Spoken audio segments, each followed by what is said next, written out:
We're live from Chevy Chase. Welcome back. It's time for our morning chat, and today we're celebrating National White Wine Day. I think it's Lee's second favorite holiday, right? Red wine's the first, yes. Okay. Well, today's all about indulging in the lighter side of the vine, and here with his favorite wine picks, we have Advanced Sommelier Tony Majors. Welcome back. Thank you for having me. Thank Yes. you. Never too early for a glass of wine, so pardon me if I go ahead and indulge. Please, You go know, ahead. It's almost 9:20, so it's about that time.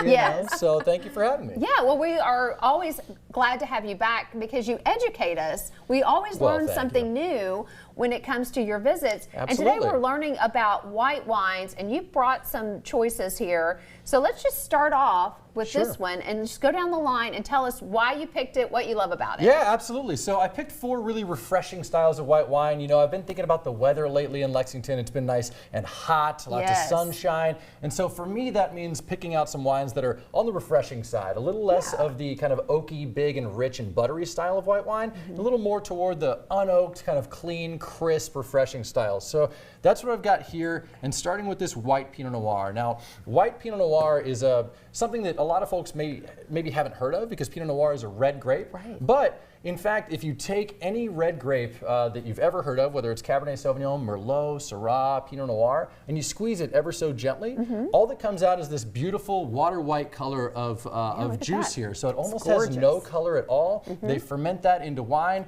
and then just to kind of preserve its acidity and freshness and deliciousness, they're not going to put it into oak barrels at all. It's just going to be put pretty much directly into a bottle, and it just captures this beautiful freshness and this lively, crisp acidity and minerality that's just delicious. So. It looks pretty. Yeah, it's about the lightest Yeah, style of wine you can right. have, just because when you give that grape just a gentle squeeze, all that comes out is this just what we call the free run juice. So this is exactly that captured, and try it. It's beautiful. It is, for me, the wine of the summer. It's just Really? delicious. The wine of the summer, Love Lee. it. I know, Love right? it. Woo. And then I've also poured you a little Riesling here. So Riesling gets a bit of a bad rap. Riesling is always thought about as a sweet style of wine, and I'm here to tell you that's not true. Riesling's just a grape. It's actually the darling of the sommelier. You'll have a hard time finding a sommelier who doesn't just absolutely adore Riesling. It's a very bright and crisp, refreshing grape, and especially if you ferment it dry, meaning you let the yeast eat a little more of the sugar during the fermentation process, you get this crisp, elegant, kind of bright, citrusy style of wine that's just really to die for. This one's made by Trefethen, a family-owned winery in the south of Napa Valley. They make some amazing stuff. It's just excellent every time. It's one of my go-tos. Okay. Wow. I love Yeah. it. Fantastic. Moving right along. And then Right. 2 grapes you may not have heard of as much. We have Vermentino, and then we have Albarino. So these are also in that camp of just really crisp, bright, refreshing styles of wine. This Vermentino is from Sardinia. So if you're in Rome and you sail off the coast of Italy to the west, you're going to run into an island called Sardinia. And in Sardinia, they grow this beautiful style of Mediterranean white. It's got some richness, it's got some texture, but it's also got that lively, bright acidity and that refreshing quality that makes it really delicious, not only by itself, but with a lot of seafood, finger foods. I'm thinking fish tacos, you know. Yeah. Because you're a good cook, so you love to pair your food with your wine. Absolutely, absolutely. Yeah. Thank you. And then finally, speaking of wines that are made to go with food, Albarino.